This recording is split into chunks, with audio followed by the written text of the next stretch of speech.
नमस्कार मैत्रिणींनो, स्वागत आहे आपलं सीताच्या स्वयंपाकमध्ये. तर मैत्रिणी, तुम्हाला आज तोंडाला चव आणणारा असा पदार्थ दाखवणार आहे, कैरीपासून आणि टमाटरपासून. तर कैरी आणि टमाटरचं काय पदार्थ बनतोय पहा पुढे बरं तुम्ही.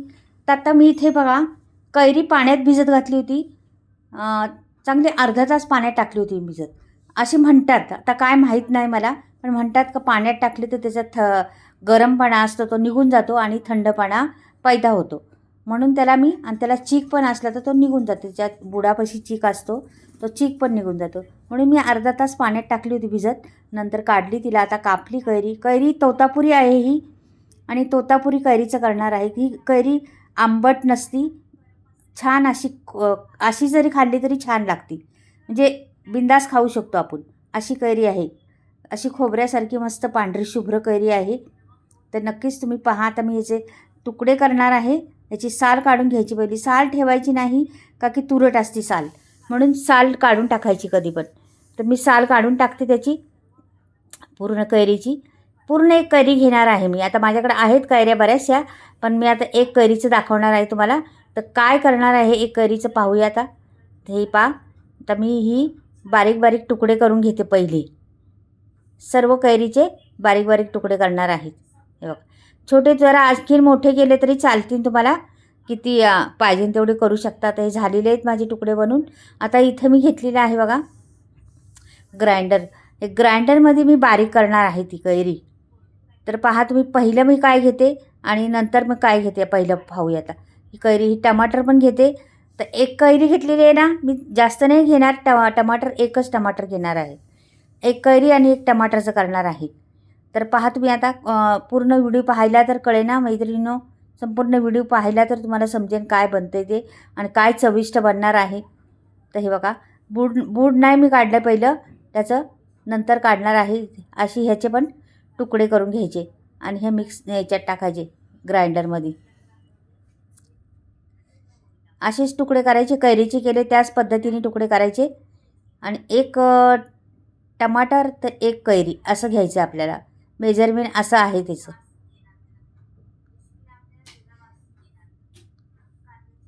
हे बघा, असं केलेलं आहे. आणि टमाटर लाल घ्यायचं, चांगलं लाल जरत असेल ते. आता हे बुडाचा भाग आहे ना, तो काढून टाकते मी. हे बघा, हे बुडाचं राहिले ना, हे टाकून द्यायचं. आता लसूणच्या पाकळ्या घेतलेल्या आहेत 5-6, आणि ही कैरी टाकायची आपल्याला.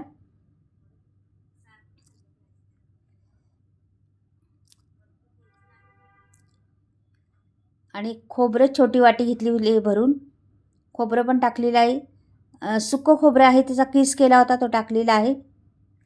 ओलं असलं तर ओलं पण टाकू शकता तुम्ही, आणि सुकं असलं तर सुकं टाकू शकता. आता असं एवढंच वाटायचे आपल्याला ह्याच्यात. आणि ह्याला आता लावते मी ती मशीन ग्राइंडरची आणि वाटून घेते. पटकनी होतं. आणि ह्याच्यात काय होतं पटकनी वाटून, आणि एकसारखं वाटून होतं, असं होतं. तर मिक्सरमध्ये कधी काही जाड राहतात, काही बारीक राहतात, काही मोठ्या राहतात, असं होतं ना. म्हणून मी ग्राइंडरमध्ये केलेलं आहे. तुम्ही मिक्सरमध्ये पण बरोबर फिरून फिरून करू शकता. तर मिक्सरमध्ये बी छान भरून करू शकता आपण. आता मी ते मशीन लावते लाईटीवर, आणि लाईटी चालू करणार आहे. आणि लगेच होते बघा, वेळ लागत नाही. आता चालू करते मी. हे बघा, चालू केलेलं आहे. फटकनी होणार त्याला.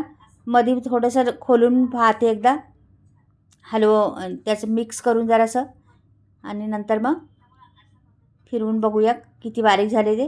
हे बघा, लगेच झाले का नाही बघा, अगदी 15 सेकंड पण लागले नाही त्याला. आता परत एकदा मी फिरवते. अजून आपल्याला बारीक करायचे.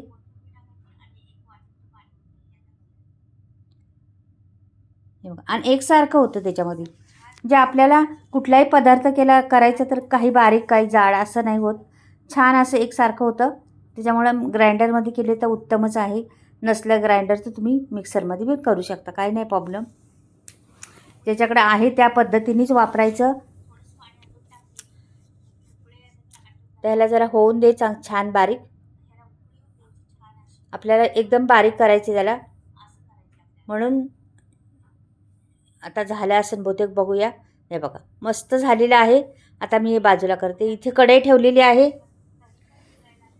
आणि अर्धी पळी मी तेल टाकलेलं आहे कढईमध्ये. पहा बरं, अर्धी पळी तेल टाकलेलं आहे. तेल चांगलं तापल्यानंतर मोहरी टाकायची आपल्याला. तर मोहरी टाकली 1 चमचा भरून. आता तेल तापलेलंच आहे तर जिरं पण टाकून घेते. हे छान ह्याला फोडणी बसली पाहिजे, मस्त हे फुललं पाहिजे, दोन्ही पण चांगलं तडतड वाजून फुललं पाहिजे. आता मी पुढे आपण ते वाटून घेतलेलं आहे ना, ते सोडायचे आपल्याला त्याच्यामध्ये लगेच. दुसरं काही टाकायचं नाही, कोथिंबीर नाही, कढीपत्ता नाही, काहीच नाही टाकायचं. ते सोडायचं डायरेक्ट. हे बघा वाटून घेतलेलं ते दिलं सोडून. त्याच्यामध्ये टमाटर आपण काय काय घेतलेलं आहे, त्याच्यात खोबरं टाकलेलं आहे आणि लसूण, टमाटर आणि कैरी 3-4 वस्तू टाकलेल्या आहेत. आता परतून घ्यायचं छान, मस्त परतून घ्यायचं. त्याचा कच्चापणा सगळा घालवायचा आपल्याला. हे पहा छान असं हलवून घ्यायचं. आता तेल सुटेपर्यंत परतायचे आपल्याला मैत्रिणींनो. तेल त्याच्यात सुटलं पाहिजे तोपर्यंत परतत आहे. म्हणजे चांगलं 2-3 मिनटं तरी परतायला लागणार आहे आपल्याला. हे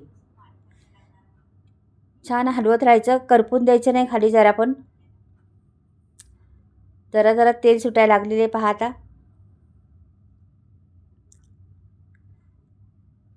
ह्याला तेल जरा एखादं म्हणजे जास्तच घालायचं थोडंसं, का की हे 8 दिवस तरी आरामशीर राहतंय, काहीच होणार नाही. मी हा पदार्थ बनणार आहे ना, 8 दिवस तरी आरामशीर राहणार आणि खूप टेस्टी लागतो. तुम्ही जेवणाबरोबर बी खाऊ शकता, म्हणजे टिफिनला नेऊ शकता जेवणाबरोबर. तोंडी लावण्यासाठी तो उत्तम आहे.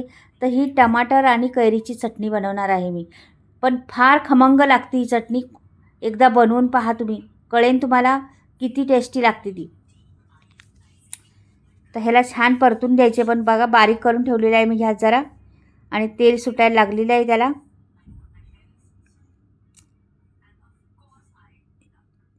तेल त्याला बाहेर सुटायला लागलं का मग आपल्याला अजून प्रोसेस करायची. पुढे आपल्याला अजून घालायचे जिन्नस त्याच्यामध्ये. तर इथे मीठ घालते. मीठ बरोबर अंदाजने घालायचं. नंतर वाटलं तर तुम्हाला जरासं चाखून बघितलं नंतर टाकलं तरी चालेल, पण एकदम मीठ टाकू नका.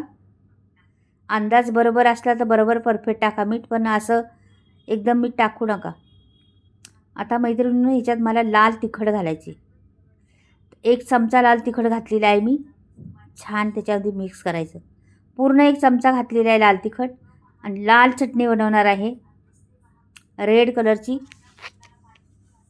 आता ह्याला असं आणखीन थोडं मिक्स करत करत गेलं ना, ह्याला रंग चढत चालेल. जेवढा आपण परतू ना तेवढं तेल सुटेल ना त्याला, तेवढा त्या चटणीला रंग चढत जाईल. आणि आणखीन 2 दिवसांनी आणखीन रंग चढेल मैत्रिणींनो. 2 दिवस ठेवलं ना तर आणखीन रंग चढेल. हे बघा आता रंग चढत चाललेला आहे ना. आता तेल पण सुटत चाललेलं आहे पहा. पहा बरं. आता मी स्थिर होऊन देते जराशी थोडा वेळ, मग तुम्हाला दिसणार. हे बघा आता स्थिर व्हायला ठेवलेलं आहे थोडं. आता तेल सुटायला लागले पहा, दिसतंय तेल सुटतंय ते. हे बघा आता आपण काढून घ्यायला काय हरकत नाही. झालेली आहे आपली चटणी. तर मी बाऊल घेतलेला आहे, बाऊलमध्ये काढून घेते. पहा सोप्या पद्धतीतली चटणी आहे, पण खमंग लागणारी. टमाटर आणि कैरीची चटणी मैत्रिणीनं कधी केली का तुम्ही? नसली केली तर जरूर करून पहा, आणि केली असली तरी पण ह्या पद्धतीने करून पहा. खूप टेस्टी लागते, खूप छान अशी मस्त लागते. वेगळा चव, वेगळं दोन्हींचं वेगळा मिलापा येतो आणि वेगळी चव येते. फार अप्रतिम. कैरीच्या अनेक चटण्या दाखवलेल्या आहेत मी, बऱ्याचशा चटण्या तुम्हाला भेटल्या असेल पाहायला, पण ही वेगळी आहे, जरा छान लागते ही पण करून पहा एकदा. रंग फार सुंदर आलेला आहे. अजून त्याचा रंग येत जाईल, अजून त्याचा वाढत जाईल रंग, मस्त रंग चढत जाईल. तर आवडली तर लाईक आणि सबस्क्राईब करायला विसरू नका. कमेंटमध्ये लिहून पाठवा. बाय.